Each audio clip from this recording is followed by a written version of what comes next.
ध्यान में रखते हुए बेहतरीन काम कर रहा है, वो है राजकमल प्रकाशन समूह। और हमारे बीच उपस्थित हैं राजकमल प्रकाशन समूह से marketing and copyright director Alind Maheshwari ji. Alind ji Rajkamal Prakashan की तीसरी पीढ़ी हैं। मैं आप सभी श्रोताओं को बताना चाहूंगा कि राजकमल प्रकाशन की 10 इन प्रिंट और हैं। इस सत्र का संचालन करने के लिए हम आमंत्रित करते हैं अनमोल दुबे जी को। अनमोल दुबे जी अपने आप को आधा लेखक और आधा पत्रकार कहते हैं। अनमोल जी का एक किताब कारवा गुलाम रूहों का प्रकाशित है। अनमोल हिंदी किताबों की चर्चा करने वाले प्लेटफॉर्म बुक वाले के संस्थापक हैं। धन्यवाद। सबसे पहले तो मैं आपका स्वागत करना चाहूँगा वीरभूमि झांसी में बुंदेलखंड में। सर मेरा सबसे पहला सवाल आपसे ये रहेगा, जैसा कि हमारे संचालक महोदय ने बताया कि आप तीसरी पीढ़ी हैं, तो जब आप राजकमल प्रकाशन को ज्वाइन कर रहे थे तो मतलब क्या उसके पीछे की कहानी थी? मतलब कि आपका पारंपरिक पापा जी चला रहे थे तो पीढ़ी दर पीढ़ी उसको बढ़ाने के लिए उसने आपने क्या लिया, आपने आपकी रुचि थी प्रकाशन जगत में?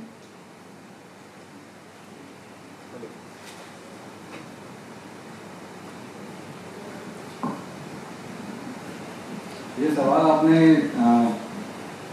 बहुत ही पर्सनल सवाल पूछा आपने। एक्चुअली होता क्या है कि जब आपके परिवार में कोई बिजनेस चल रहा होता है तो ज़्यादातर आपका उस काम में मन कम कर लगता है कि आप उसे ज्वाइन करें। लेकिन हमारे मतलब मेरे और मेरे बड़े भाई के साथ ज़्यादातर ऐसा ही हुआ कि हमारे स्कूल की भी जो छुट्टियाँ होती थी वो ऑफिस में ही बीतती थी। कॉलेज का ग्रेजुएशन भी हमने जो खाली समय होता था वो अपने ऑफिस में ही बिताया।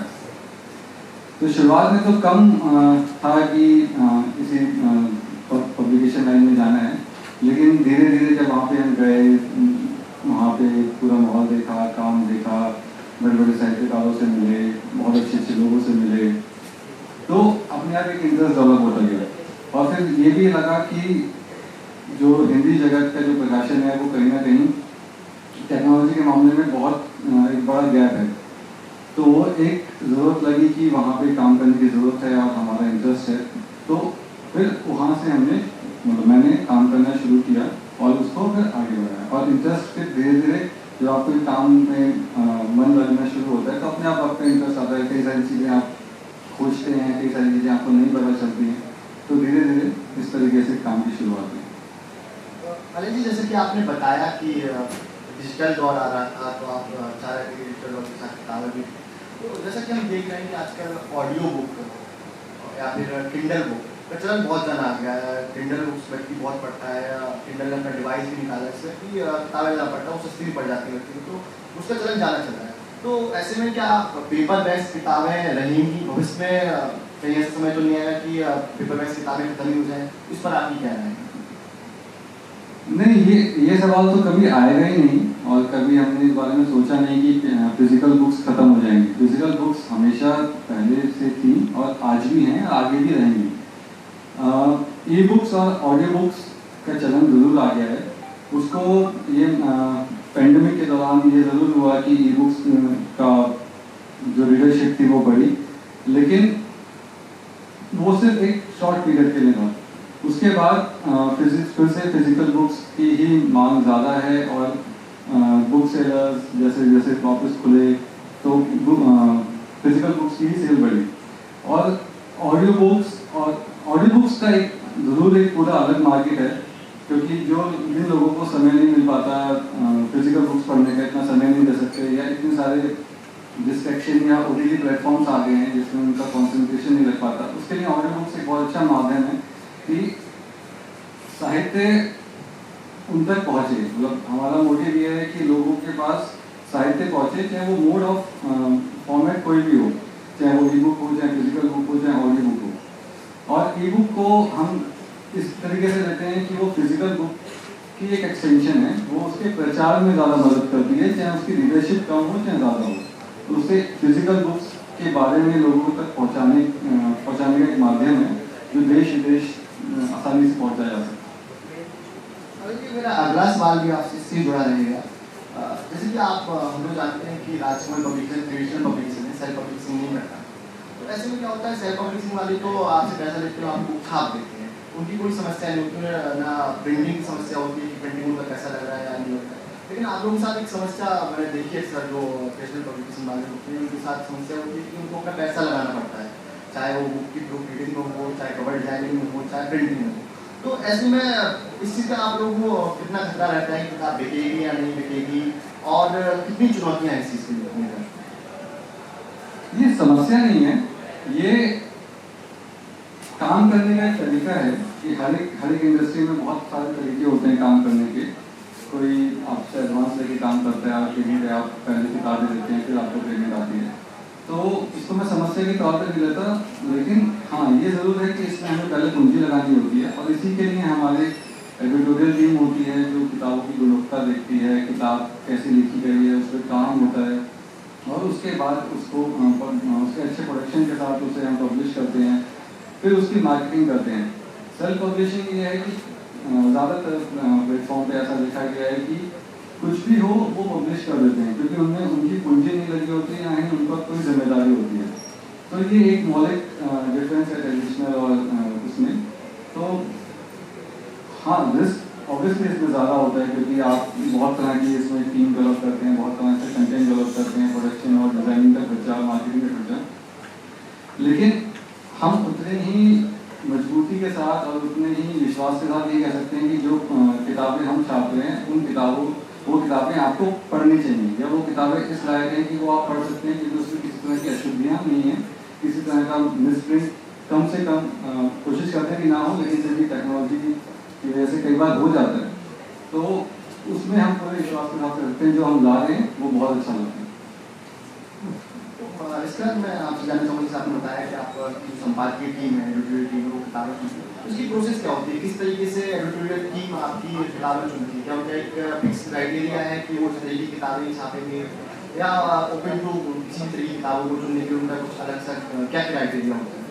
इसमें मुख्य तौर से 3-4 तरीके होते हैं। एक, जो मैन्युस्क्रिप्ट लेखक हमारे पास लेके आता है, उसको हम रिव्यू करते हैं, हमारा एक पैनल है, उसके पास किताबें जाती हैं, पॉइंट भी जाती है, और फिर उसमें से रिव्यू होकर आता है कि कौन सी किताब हमें करनी है। दूसरा तरीका ये है कि हमें लगता है कि इस समय पे इस तरह की किताबें या इस तरह का कंटेंट लोगों तक पहुंचना चाहिए, इस तरह की जानकारी पहुंचनी चाहिए, तो हम उस पर्टिकुलर फील्ड में जो एक्सपर्ट होते हैं उनसे उनके पास जाते हैं, उनको कहते हैं कि आप इस विषय पर किताब लिखिए, तो वो हम कमीशन करते हैं। और तीसरा होता है अनुवाद, कि कोई किसी भी भारतीय भाषा में या विदेशी भाषा में, अंग्रेजी में कोई भी किताब छपती है, तो हमें लगता है कि ये किताब भी हमारी भाषा में आनी चाहिए, तो हम उस किताब के राइट्स लेते हैं और उसको फिर ट्रांसलेट करा के लोगों तक उपलब्ध कराते हैं। तो इसमें कोई एक फिक्स क्राइटेरिया नहीं है कि इसी तरीके से आप चलेंगे तो हम पब्लिश करेंगे। ये सारी चीज़ें हैं, हम हर एक तरीके से काम करते हैं। अरे जी, सबसे पहली चीज़ आती है कि लेखक आपके पास आ रहा है, तो कॉन्ट्रीब्यूशन भेजिए, तो चयन करना होगा, उसके बाद होता है उसको प्रकाशित करना, संशोधित, उसमें संपादित करना, उसका संशोधित करना, तीसरी होती है उसका प्रमोशन करना और पाठकों तक पहुँचाना। तो ये जो पूरी प्रोसेस होती है लेखक से किताब आने के बाद प्रकाशित होना और पाठकों तक पहुँचने में, तो उसमें सबसे ज़्यादा चुनौतियाँ क्या, किन चुनौतियों का आपको सामना करना पड़ता है? मैं बहुत अच्छे से आपका सवाल समझ नहीं पाया, लेकिन मुझे लगता है कि आप ये पूछ रहे हैं कि कौन सा प्रोसेस, कौन सा में हमें सबसे ज़्यादा चुनौतियाँ देखनी होती हैं। हर एक डिपार्टमेंट में अपनी अपनी चुनौतियाँ हैं। मतलब हर प्रकाशक चाहता है कि उसके पास अच्छे से अच्छी किताबें आएँ, अच्छे से अच्छे लेखक जुड़े। तो हमारे अलावा और भी प्रकाशन हैं जो लेखकों को अप्रोच करते हैं, या लेखक दूसरे प्रकाशन को अप्रोच करते हैं, तो हमारी टीम उनसे बातचीत करते हैं और कोशिश यही की जाती है कि सबसे अच्छी किताबें, सबसे अच्छे लेखक। तो उनकी अलग चुनौती हुई कि अपने प्रकाशक से लेखकों को कैसे जोड़े रहें और उनके साथ लगातार संवाद कैसा रहें। दूसरा प्रोडक्शन, मतलब ये हम सब जानते हैं कि पिछले कुछ समय में कागज़ का दाम कितने तेज़ी से आगे बढ़े हैं। तो पाठकों के लिए अच्छे से अच्छे प्रोडक्शन में कम से कम दाम में किताबें कैसी लाई जाएँ, ये प्रोडक्शन डिपार्टमेंट, एडिटोरियल और सेल्स मार्केटिंग सबका एक मिला जुला एक चुनौती है कि हम उस उसको किस तरीके से प्रेजेंट करें कि ये किताब लोगों तक ज़्यादा से ज़्यादा पहुँचे और कम से कम खर्चे में हम उसे ला पाएँ। तो इसकी अलग चुनौती है हर एक। और सेल्स का भी आप मान के चलिए कि बुक सेलर्स के पास उपलब्ध करानी है, ऑनलाइन प्लेटफॉर्म से उपलब्ध करानी है, जहाँ पे लेखक हो या लेखक की विजिट हो रही हो वहाँ पे किताबें उपलब्ध करानी है, बड़े मॉल्स में जो शॉप्स हैं वहाँ पे भी उपलब्ध होनी चाहिए, एयरपोर्ट्स में भी उपलब्ध होनी चाहिए। तो कोई डिपार्टमेंट इन चुनौतियों से दूर नहीं है और किसी डिपार्टमेंट की अपनी कम चुनौती नहीं है। लेकिन हमारी टीम है, हमारे पास टीम अच्छी है और ऐसी टीम है जो अलग अलग अच्छे एक्सपीरियंस के साथ और बड़े से बड़े पब्लिकेशन या अंग्रेजी पब्लिकेशन के साथ काम कर चुकी है। तो औरों के मुकाबले हो सकता है कि हमें कम दिक्कत आती हो, लेकिन चुनौतियाँ तो ये आएंगी और आती ही रहेंगी। इसी के लिए हम लोग बैठे हैं। अली, मैं एक चीज़ आपसे जानना चाहूँगा, जैसे कि हम लोग जान रहे हैं, आप देख रहे हैं आजकल वेब सीरीज का ज़माना ज़्यादा चल रहा है, सिनेमा का ज़माना आ गया कि वेब सीरीज ज़्यादा देखना पसंद करता है किताब पढ़ने के लिए। तो आज के युवाओं को हम किस तरीके से किताबों की ओर वापस लाएं और राजकमल प्रकाशन समूह इस युवाओं को वापस किताबों की ओर मोड़ने के लिए क्या प्रयास कर रहा है? ये ज़रूर हुआ है कि इतने सारे प्लेटफॉर्म आने की वजह से, इतना ज़्यादा कंटेंट OTT प्लेटफॉर्म्स के आने की वजह से लोगों का ध्यान किताबों से हट गया है। लेकिन अभी भी ऐसा नहीं है कि जो OTT देखता है वो किताब नहीं पढ़ता। और OTT पे लोगों को जाने की एक बड़ी वजह ये है कि उनको वैरायटी ऑफ कंटेंट मिलता है। जो जिस तरह का कंटेंट देखना चाहे उसको उस तरह का कंटेंट बहुत वास्टली अवेलेबल है। ऐसा प्रकाशन जगत में भी हो रहा है और हम और हमारे साथ साथ बहुत सारे प्रकाशन भी इस पर काम कर रहे हैं कि युवाओं के लिए ज़्यादा से ज़्यादा अच्छे से अच्छे वैरायटी के कंटेंट हो, उनमें ऐसी किताबें हों, ऐसी भाषा हो, सरल भाषा हो जिसमें पाठक जिससे आसानी से कनेक्ट हो सके, पाठक को रुचि आए और वो एक उस लेखक के साथ साथ उस लेखक की और भी किताबें पढ़े या उस लेखक की तरह और जो लेखक लिख रहे हैं उनकी किताबें पढ़े।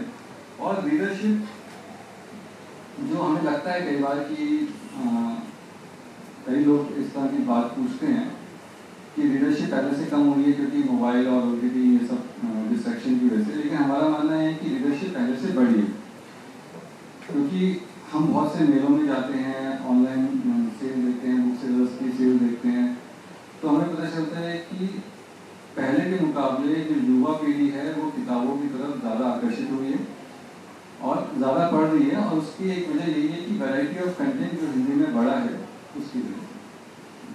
आलिम जी, मैं एक सवाल आपसे जानना चाहूँगा, जैसे कि हम लोग बुंदेलखंड साहित्य महोत्सव के मंच पर बैठे हुए और बुंदेलखंड क्षेत्र में भी हम लोग झांसी में हैं, तो बुंदेलखंड के जो लेखक हैं वो आपके प्रकाशन से कैसे जुड़ सकते हैं? क्योंकि बुंदेलखंड में कोई एक प्रकाशन हाउस नहीं है, बुंदेलखंड 13 का विरोध करता है, लेकिन हमारे यहाँ पर कोई भी प्रकाशन हाउस नहीं है। अधिकतर व्यक्ति को अगर पुस्तक विकास ग्रामीण किसी प्रकाशन से संपर्क करना पड़ता है। तो ऐसे में राजकमल प्रकाशन से बुंदेलखंड का लेखक किस तरीके से संपर्क कर सकता है, किस तरीके से अपनी किताब बेच सकता है, किस तरीके से उस किताब को प्रकाशित करा सकता है बुंदेलखंड के बारे में? बुंदेलखंड से राजकमल प्रकाशन समूह में बहुत से लेखक हैं और जो अभी तुरंत बड़े साहित्यकार में नाम याद आ रहा है वो पुष्पा जी का। तो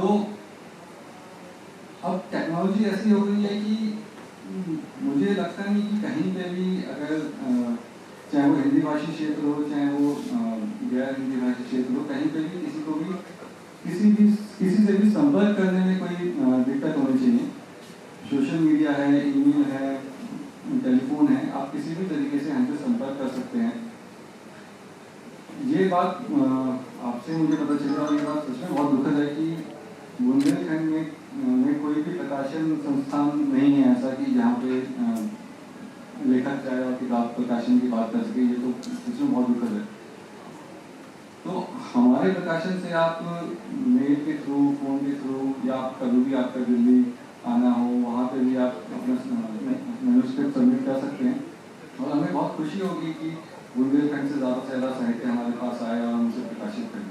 और इसकी जो प्रक्रिया है वो बहुत सामान्य है, जैसे बाकी सब जगह हैं और दिल्ली में भी हम दिल्ली के भी लेखक जैसे हमसे संपर्क करते हैं।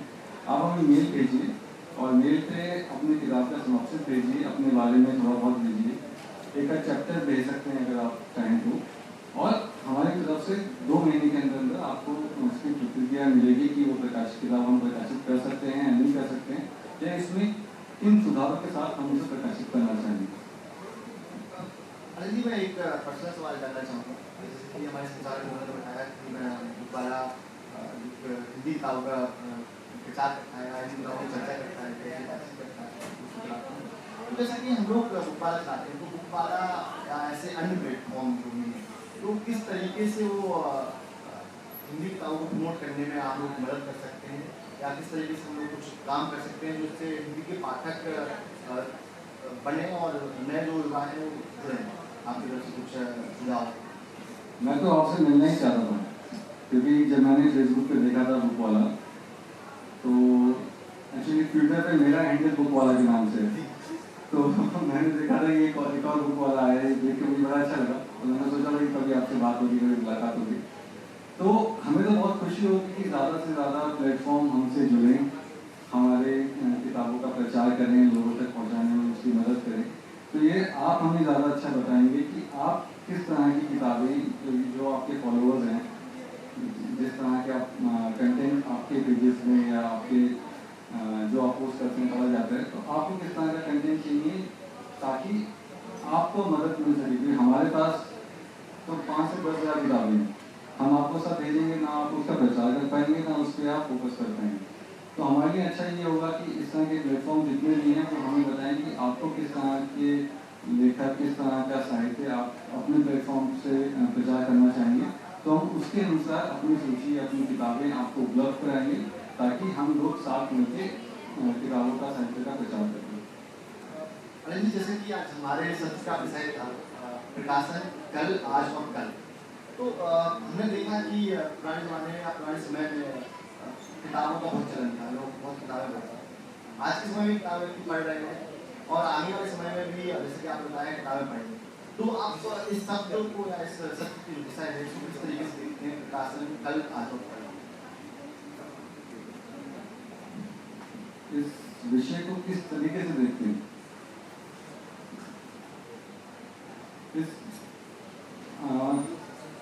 देखिए, प्रकाशक जो है वो एक सेतु है लेखन और पाठक के बीच में, लेखक और पाठक के बीच में। तो हमें हमेशा कई बार ये देखना पड़ता है कि बाजार किस तरीके से चल रहा है। जो बाजार है वो सिखाता है हमेशा कि अब क्या चाहिए, अब क्या डिमांड है। तो हमें बहुत ज़्यादा ये ध्यान रखना पड़ता है, क्योंकि सेल्स और मार्केटिंग टीम ऐसी है जो हमेशा बाजार के अनुसार ही चलती है। तो कल की जो ज़रूरत थी वो हम उस अनुसार पूरी कर रहे थे। आज की ज़रूरत है वो हम आज के मार्केट के हिसाब से पूरी कर रहे हैं। जैसे आपने जिक्र किया ई बुक्स का, ऑडियो बुक्स का, ये आज की डिजिटल मार्केट की डिमांड है कि ये सब चीज़ों में आपकी किताबें होनी चाहिए, आपका प्रेजेंस होना चाहिए, सोशल मीडिया जैसे एक बहुत बड़ा एग्जाम्पल। और कल की ज़रूरत के हिसाब से हमें आज काम करना होगा कि काम करते हुए हमें ये समझ में आता है कि पाठक अब आगे किस तरह का किताब चाहता है और किस तरह का कंटेंट चाहिए, या उस तक पहुँचने के लिए हमें क्या क्या संसाधन का इस्तेमाल करना है। तो इसको किसी एक तरीके से देखना मुमकिन नहीं है, क्योंकि इतने सारे वर्टिकल्स हैं आजकल, इतनी सारी चीज़ें हैं, आपको हर एक पे ध्यान रखना होगा और हमेशा बाजार के अनुसार हमें चलना होगा। लेकिन राजकमल की जो विशेषता हमेशा से रही है वो बाजार तो ध्यान में रखते ही हैं, क्योंकि बाजार से ही पूरा इकोसिस्टम चलता है, लेकिन जो हमारा कंटेंट है वो हमेशा हमारी प्रायोरिटी ये रहती है कि क्या अच्छा हम पाठकों को दे पाएँ। हमें लगता है कई बार कि हाँ ये किताब के पाठक कम होंगे या किताब कम बिकेगी, लेकिन वो किताबें ज़रूरत है लोगों तक पहुंचाने की, वो कंटेंट की ज़रूरत है कि वो लोगों तक पहुंचे, तो हम प्रकाशित करते हैं और हमेशा से प्रकाशित करते आए हैं और आगे भी करते ही रहेंगे। जैसे कि आप लोगों ने भी एक मैं देखा बुक्स निकाली है जो चित्र रूप में बुक है, तो तो उन बुक्स का प्लीज़ हमारे दर्शकों को बताइए किस तरीके से वो आप नया कॉन्सेप्ट ला रहे हैं और क्या आपका उसका प्रोसेस है। जी जी, बहुत अच्छा कि आपने सवाल पूछा। वो एक अलग से एक प्रोफेशन ही है जो लास्ट मंथ से थोड़ा अलग है। वो अनबाउंड स्क्रिप्ट के नाम से हमने एक नया प्रोजेक्ट शुरू किया है। उसमें हमारी कोशिश है कि बच्चों के लिए और टीनेजर्स के लिए अच्छा कंटेंट है। वो कंटेंट ओरिजिनल कंटेंट भी हो सकता है और वो कंटेंट ट्रांसलेशन भी हो सकता है। जिस किताब की आप बात कर रहे हैं वो युवा नोआ हरारी की ग्राफिक नॉवल है, जो सेपियंस हिस्ट्री ऑफ मैनकाइंड का हिंदी अनुवाद है। और इस तरह की किताबें हिंदी में बहुत कम उपलब्ध हैं ग्राफिक नॉवल पे। एक समय पे कॉमिक्स उपलब्ध हुआ करती थी जो हम सब ने अपने बचपन में पढ़ी है, चाचा चौधरी, पिंकी और भी तमाम। तो वो कॉन्सेप्ट धीरे धीरे मेरे ख्याल से इंटरनेट की वजह से, वीडियो गेम्स और इन सब की वजह से कम हो गया। लेकिन उसी को ही थोड़ा सा नए तौर पे नए अच्छे ग्राफिक्स के साथ लाने की कोशिश है, जो इसे ग्राफिक नॉवल्स का नाम दिया गया। और जो अनबाउंड स्क्रिप्ट है वो उसमें हमारा फोकस ही बच्चे और टीनेजर्स हैं कि उन्हीं के लिए और उन्हीं की पसंद का कंटेंट हम लेके आए। जैसे 10 साल की बच्ची का हमने किताब उसमें प्रकाशित करी, मिस यू ब्लूजो, वो हिंदी और इंग्लिश दोनों में है। इसी तरीके से रिबल गर्ल्स एक बहुत पॉपुलर इंटरनेशनल सीरीज है किताबों की, तो उसमें से हमने एक किताब प्रकाशित करी जिसमें हिंदी का नाम विद्रोहिणी है। रस्किन बॉन्ड की एक किताब है जो अंग्रेजी में छपी थी, how to be a writer, उसका हिंदी अनुवाद हम लेके आए, लेखक कैसे बने। और ये सारी किताबें बहुत अच्छी कर दी हैं। मतलब ये हम लाते ज़रूर हैं वो किताबें बच्चों के लिए, किशोरों के लिए, लेकिन वो किताबें ऐसी होती हैं कि वो किसी भी उम्र का वर्ग का व्यक्ति पढ़ सकता है। जो आपने श्रीमोहन साहब की किताब बताई, लेखक कैसे बने, मैंने वो किताब पढ़ी है। बाकी वो किताब बहुत बेहतरीन है और उस किताब को मैं चाहता हूँ कि हमारी ऑडियंस में जो लोग बैठे हैं या जो लोग वीडियो के माध्यम से लोग देख रहे हैं वो लोग उस किताब को जरूर पढ़ें। और श्रीमोहन साहब ने अपने जीवन का पूरा अनुभव उस किताब में लिखा है कि किस तरीके से आपको लेखक बनना है, किस तरीके से लेखक तो मतलब आपके दिमाग की वो कल्पना है वो तो आप जन्म से ही लेके आते हैं, लेकिन उसको किस तरीके से आपको ढालना है, किस तरीके से आपको चीज़ों को लिखना है, किस तरीके से पूरी प्रोसेस रहेगी, उसका बहुत अच्छे से बताया। तो उस किताब को आप जरूर अरविंद जी, मैं आपसे एक सवाल करना चाहूँगा। जैसे आपने अनुभव बताया, तो आजकल कहा जाता है कि बाल साहित्य बहुत कम लिखा जा रहा है, मतलब बाल साहित्य छोटी छोटी कहानियाँ लिखी जा रही हैं, लेकिन जैसे कि इंग्लिश में हैरी पॉटर है या फिर नार्निया जैसी सीरीज है, तो ऐसी हिंदी में सीरीज नहीं लिखी जा रही है। तो इसके लिए आपका प्रकाशन किस तरीके से काम कर रहा है? आप जैसे आपने बताया कि आप लोग लेखकों को अप्रोच करते हैं कि आप इस तरीके की किताबें लिखिए, तो क्या राष्ट्रपति प्रकाशन समूह इस तरीके से अप्रोच कर रहा है लेखकों को कि ऐसी किताबें लिखें? ये तो सही बात कही कि इस तरह की किताबें हिंदी में नहीं है और हम चाहते हैं कि इस तरह की किताबें हिंदी में आए, इसलिए हमने एक अलग एंटिटी के साथ उसे शुरू किया गया। और हैरी पॉटर तो एक बहुत अच्छा एग्जाम्पल है कि हैरी पॉटर की जितनी पूरी जो सीरीज़ है वो एक पूरी पीढ़ी के साथ बड़ी होती है। जैसे हैरी पॉटर पहले से लेके और आखिरी तक आप देखेंगे तो बच्चा उसी के साथ बड़ा होता गया और हैरी पॉटर भी उसी के साथ बड़ा होता गया। तो इस तरह की सीरीज़ हिंदी में मेरी जानकारी में नहीं है, और अगर कोई लिखता है और कोई अगर लिख रहा है तो ज़रूर हमसे संपर्क करें। हमें बहुत खुशी होगी उसे देखने में, रिव्यू करके प्रकाशित करने में। और हिंदी में ये बात भी सही है कि ये बात पूरी तरीके से सही नहीं है कि बाल साहित्य कम लिखा गया है, बाल साहित्य बहुत लिखा गया है, लेकिन बहुत ज़्यादा, मतलब मैं माफ़ी चाहूँगा इस बात के लिए कहने के लिए कि बाल साहित्य जो लिखा गया है वो बच्चों के लिए नहीं लिखा गया है। तो वो बाल साहित्य नहीं ऐसा लिखा गया है कि जो बड़े ही पढ़ सकते हैं और बड़े ही पढ़ के बच्चों को सुनाते हैं, वो बच्चा समझता है नहीं समझता ये नहीं पता। तो बाल साहित्य अगर आप लिख रहे हैं, बच्चों की कहानियाँ लिख रहे हैं, तो आप ज़रूर हमसे संपर्क कीजिए। हमें बहुत खुशी होगी हिंदी का ओरिजिनल लिखा हुआ कंटेंट पब्लिश करने में बाल साहित्य में। इसी के लिए हमने अनबाउंड स्क्रिप्ट में एक और पहल करी है। हम एक वेबसाइट भी लेके आ रहे हैं, एक प्लेटफॉर्म की तरह अनबाउंड स्क्रिप्ट के नाम से, जिसमें बच्चे खुद आके उसमें लिख सकते हैं। एक ओपन राइटिंग प्लेटफॉर्म होगा वो, जिसमें मान लीजिए कि कोई 16 साल का 17 साल का बच्चा अगर स्पेस साइंस के बारे में कुछ सोचता है, तो वो क्या सोचता है स्पेस साइंस के बारे में, मान लीजिए ब्लैक होल के बारे में वो क्या सोच रहे हैं। उसी तरीके से किसी और दूर दराज शहर में उसी उम्र का बच्चा वो क्या सोच रहा है, तो वो सब एक ही प्लेटफॉर्म पे आके लिख सकते हैं और अपने जो थॉट्स हैं राइटिंग्स हैं वो एक्सचेंज कर सकते हैं। तो इस तरह का हम प्लेटफॉर्म पे लेके आ गए।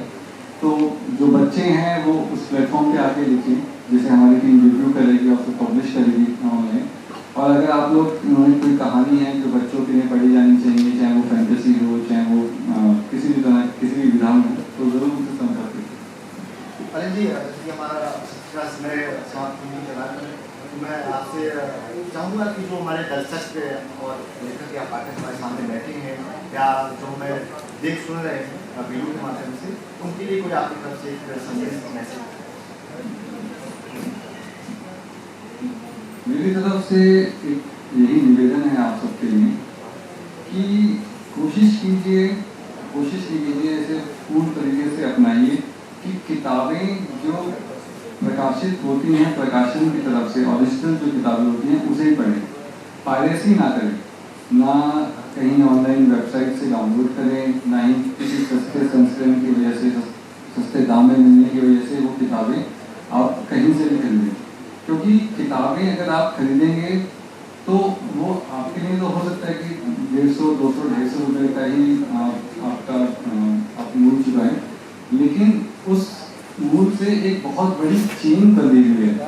उसमें लेखक की रॉयल्टी है, प्रकाशक जो पूरा किताबें छापता है उसकी टीम का खर्चा है, जो बाइंडर हैं जो किताब को बाइंड करते हैं, जो प्रेस वाले हैं उनकी पूरी टीम है, जो उनके लेबर हैं, उन सब का व्यवसाय उन्हीं सब चीज़ों से चलता है जो आप किताब खरीद के उसका दाम देते हैं। अगर आप ऑनलाइन उसकी पायरेसी करते हैं या कहीं से डाउनलोड करते हैं या जाली छपी हुई किताबें खरीदते हैं, तो उसमें उन लोगों को तो बढ़ावा मिलता ही है जो ये काम कर रहे हैं, और साथ में लेखक से लेके प्रकाशक, बाइंडर, प्रिंटर, इन सब का बहुत बड़ा नुकसान होता है और वो कहीं ना कहीं हम लोगों की हिम्मत कम करते हैं। तो हमारी हिम्मत बढ़ाइए, और हम सब बात इन्हीं के लिए कर रहे हैं, लेखक, पाठक, प्रकाशक, हम सब इसीलिए हैं कि अच्छे से अच्छी किताबें छापें, अच्छे से अच्छा प्रिंटिंग छापें। तो हमेशा यही कोशिश कीजिए कि 50, 100, 200 रुपये की कंजूसी ना करें और ओरिजिनल किताब खरीदें और ऑथेंटिक जगह से खरीदें। तो अनिल जी, आपका बहुत बहुत धन्यवाद कि आपने अपने बिजी शेड्यूल से समय निकाला और दिल्ली से झांसी तक की यात्रा की, बुंदेलखंड साहित्य महोत्सव में सम्मिलित हुए और इस विषय पर अपनी बात रखी और हम सबको कई सारी प्रकाशक जगत से जुड़ी जानकारी दी, उसके लिए बहुत बहुत धन्यवाद। बहुत बहुत शुक्रिया आप बुंदेलखंड साहित्य महोत्सव की पूरी टीम का कि उन्होंने मुझे बुलाया, और बहुत अच्छा लगा यहाँ पे नए युवा लोगों से मिलकर, और उम्मीद है कि इस तरह के साहित्य महोत्सव आप भविष्य में भी करते रहेंगे और हमारा सहयोग हमेशा